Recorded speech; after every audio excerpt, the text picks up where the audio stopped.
तो हेलो दोस्तों, आपके अपने YouTube channel AP sir Ballia में स्वागत करते हैं। आज हम पढ़ाने वाले हैं कक्षा 10 हिंदी व्याकरण का रस, जो यहाँ से आपको बोर्ड एग्जाम में 2 नंबर प्राप्त होता है। कितने नंबर? 2 नंबर। जो भी आप इस चैनल के माध्यम से पढ़ेंगे वो सीधे बोर्ड एग्जाम में जाएगा। ठीक, सीधे बोर्ड एग्जाम में आ जाएगा। देखिए आपको कैसे देता है, क्या देता है, बोर्ड एग्जाम में सब प्रोवाइड करेंगे। सबसे पहले इसमें रस 2 प्रकार के होते हैं, एक हास्य रस और एक करुण रस। तो हम चल रहे हैं हास्य रस का परिभाषा बताने, कैसे बोर्ड एग्जाम में लिखना है उसको हम बता रहे हैं। आपको सबसे पहले हेडिंग लगाना है हास्य रस और लिखना है इसमें कि हास्य रस का अस्थाई भाव हास है। हास्य रस देखते ही समझ जाना कि इसमें जरूर ना जरूर कहीं हंसी नामक चीज़ दिया रहता है। हास्य रस का अस्थाई भाव हास है। किसी व्यक्ति के विकृत रूप, आकार, वेशभूषा आदि को देखकर हृदय में जो विनोद का भाव उत्पन्न होता है वही हास कहलाता है। इतना लिखने से आपको परिभाषा नहीं बन जाता है। इसके आगे लिखना है क्या कि यही हास्य नामक अस्थाई भाव जब विभाव, अनुभाव और संचारी भाव से पुष्ट होता है तब हास्य रस की निष्पत्ति होती है। सिंपल सा समझिए कि जहाँ भी अगर हंसी नामक, अगर किसी के भेष को देखकर, अगर भद्दा है उसका भेष, आपको हंसी आ जाता है, वो क्या कहलाता है? हास्य रस कहलाता है। किसी को वेशभूषा को देखकर किसी के विनोद यानी हृदय में जो भाव उत्पन्न होता है उसी को क्या बोलते हैं? हास्य रस बोलते हैं। तो आपको कैसे लिखना है? सिंपल लिखना है कि हास्य रस का अस्थाई भाव हास है।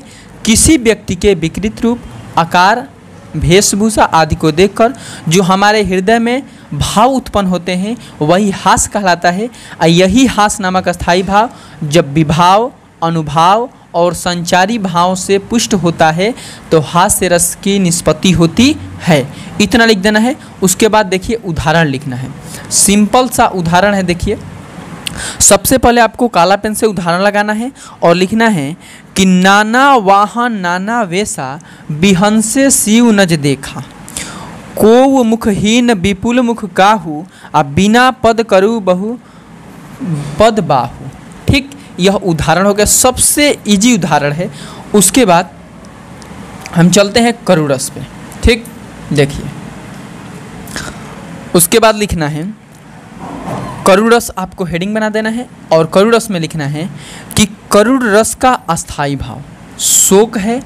शोक नामक अस्थाई भाव जब विभाव, अनुभाव और संचारी भाव से संयोग करता है तब करुण रस की निष्पत्ति होती है। सिंपल समझिए कि करुण रस दिया है तो करुण रस लिखना क्या है कि करुण रस, एक पॉइंट याद रखना चाहिए कि करुण रस जब विभाव, अनुभाव और संचारी भाव से संयोग करता है तो करुण रस की निष्पत्ति होती है।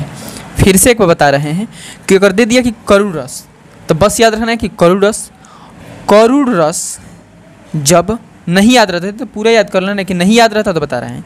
करुण रस जब विभाव, अनुभाव और संचारी भाव से संयोग करते हैं तो करुण रस की निष्पत्ति होती है। इसमें 3 ही पॉइंट समझना है। देखिए, एक करुण रस, दूसरा विभाव, तीसरा अनुभाव और चौथा संचारी भाव। 3-4 पॉइंट याद है। करुण रस का अस्थाई भाव जब विभाव, अनुभाव और संचारी भाव से संयोग करता है तो करुण रस की निष्पत्ति होती है। अब इसका उदाहरण देखिए। उदाहरण लगाना है, मणि खोए भुजंगसी जननी, फनसा पटक रही थी शीश, अंधी आज बनाकर मुझको किया न्याय तुमने जगदीश।